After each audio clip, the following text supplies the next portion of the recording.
Hello, welcome back to another video on my thoughts on the current comic market. But why do I have this screen up right now like this?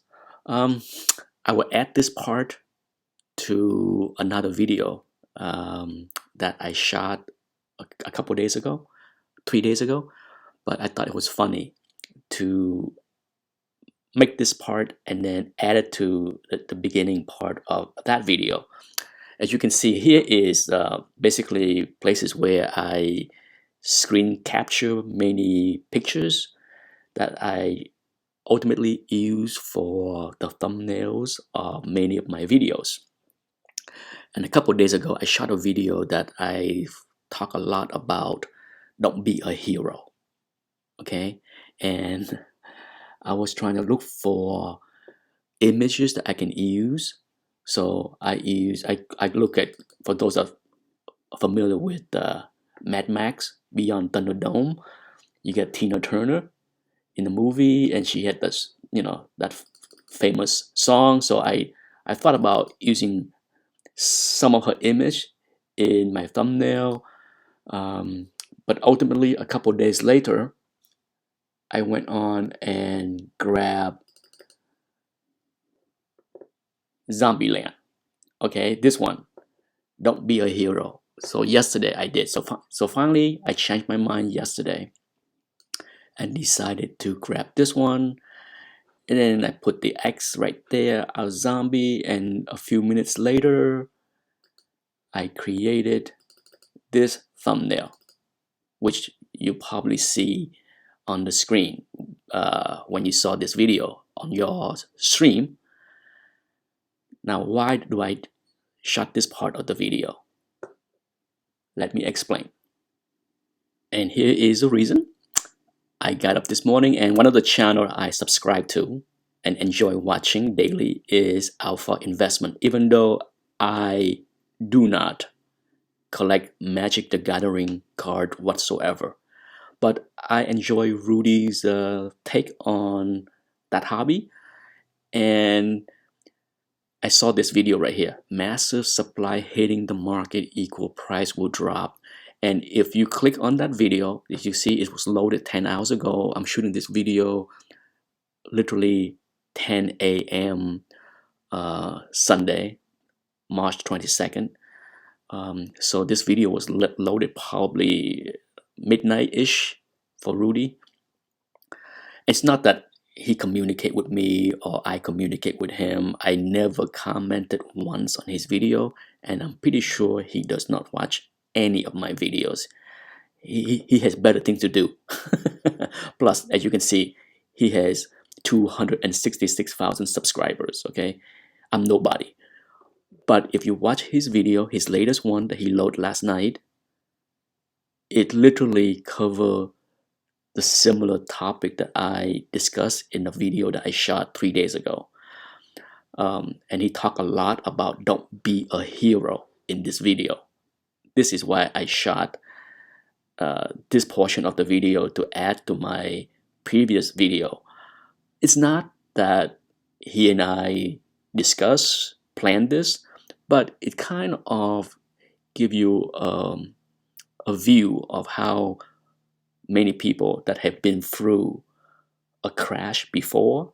Rudy is younger than me, okay? But he has been around since at least 2008, and I'm pretty sure he was around 2000 when the market crashed. Maybe he's not old enough. He's certainly not around the 1987 crash like I did.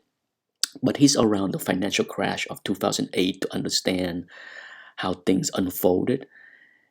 And for those that have been around the block a few times, we kind of share the similar view on how the market behave. So for sure, if you have not seen or subscribed to Rudy's channel, Alpha Investment, go ahead and watch that. For sure, watch that video because you will hear the same kind of tone that you are about to see in a video that I shot a couple days earlier. Hello, welcome back to another video on my thoughts on the current comic book market. Yes, the market is down, but I want to focus this video on not calling the bottom, okay? And the strategy for those that still have money set aside to buy books and still want to buy books. Most importantly, you gotta understand comic books is way down in the priority. It should be for a lot of people, even lower than toilet tissues, okay? So I'm not out here advocating people to use their savings that should be used for other things and go buy comic books. But if you have money to burn and money is growing on a tree in your backyard and you are itching to buy books, this video is for you. But before I jump into further, let's cut into some things that is relatable, okay? You know, I trade the stock market. I know someone that trade a lot of stocks for decades, highly regarded by many people, not me, but I am on his mailing list. And I get emails from him sometimes once a week, sometimes twice a week, sometimes monthly, sometimes not very often, but for years I get the email. And let me slide in an email that he sent in February. Here he called the bottom. As you can see, I block out his last name and all the other emails that show up on the receiving list. But as you can see, I circled the date and I circled the SPY target. For those that know the stock market, SPY is the ETF for the S&P 500. A lot of people trade the SPY, I included. So he called for a bottom at 322, okay, and that didn't work. I'm sure those that follow the market know that we are much lower than that. And then there was another email that I didn't screen capture, but he called again a week later. 310 was his target as the bottom. That didn't work. And then a couple days ago, March 15, he sent out this recent email calling for 250 as the bottom. Need I say that we are lower? I'm shooting this video Friday morning, okay? Today is the 19th.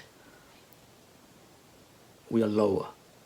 And if I had to guess, we will be lower today by the end. So we are 5% lower than the 250. So if you went in and buy the market when he called 250 as the bottom, guess what? You just lost 5% and perhaps even more by the end of Friday. So okay, so let's now go back to the comic book market once again. It's very difficult to call the bottom, okay? I am not going to call the bottom. I don't know where the bottom is, but here is my recommendation for best strategy in trying to buy keys in this market. In a market like we have right now, if it's a stock market, I buy small, okay? I'm not confident on where the bottom is. Certainly I don't feel this is the bottom, so I trade small. Instead of going out there and buy, say, 500 shares of SPY, okay, which would cost me over 6 figures, right? You take 500 multiplied by 250, you do the math. I wouldn't put that kind of money into one bet.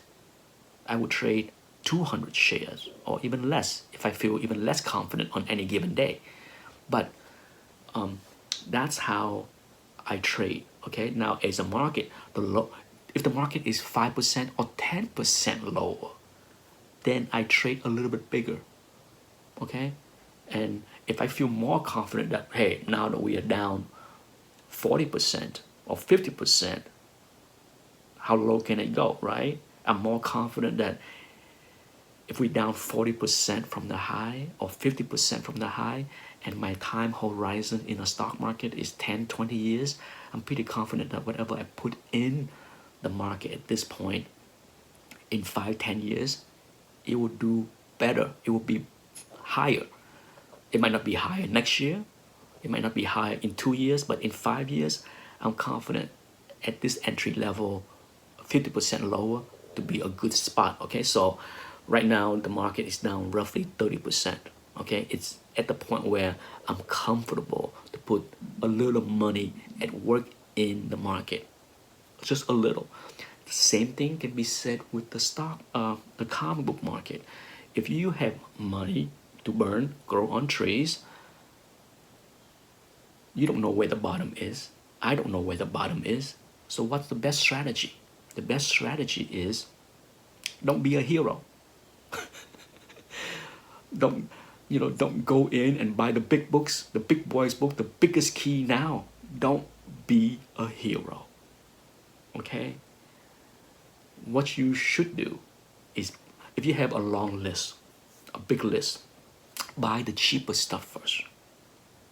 Yeah, if you buy a smallest key in your list and it's like say $500 and it drop another 20%, it's 400.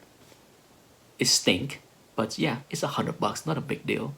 Would you rather do that than buy a bigger keys for 5,000 and see it go down to 4,000? Or how about a $50,000 key and see it drop to 40,000?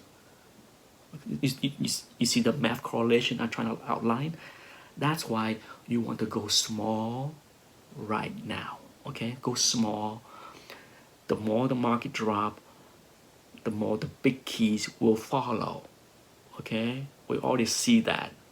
Okay, by now it's very clear that blue chip will go down, still go down. There is no such thing as books that you know will escape the downturn. Yes, there are some pre-code horror books that held up very well in this market, but I'm talking superheroes. Okay, the bottom line is, for superheroes, if you're out there buying big superhero keys, don't be a hero. Don't go out there and plop down $100,000 for big golden A's superhero keys because this is the bottom. That's the last thing I would advise. Okay, buy small. If the market go lower, you can buy the bigger keys cheaper. Yes. All right, so the strategy is, as the market's falling, buy the smaller stuff first and keep buying the smaller stuff, and then later, when you feel more confident that the market has bottomed, if it bottomed, we don't know, I don't know, but would I rather buy a big keys later, hold off, be patient, than buy it last month, 3 months ago, 6 months ago? Heck yes. Okay, I think anyone that bought a big keys 6 months ago would rather wish they bought it today, right? So keep that in mind. In a falling market, buy small first, buy big later. Okay, there's no reason to be a hero. There's no reason to rush into the market because this is the bottom. Don't be that guy. Thanks for watching. Bye bye.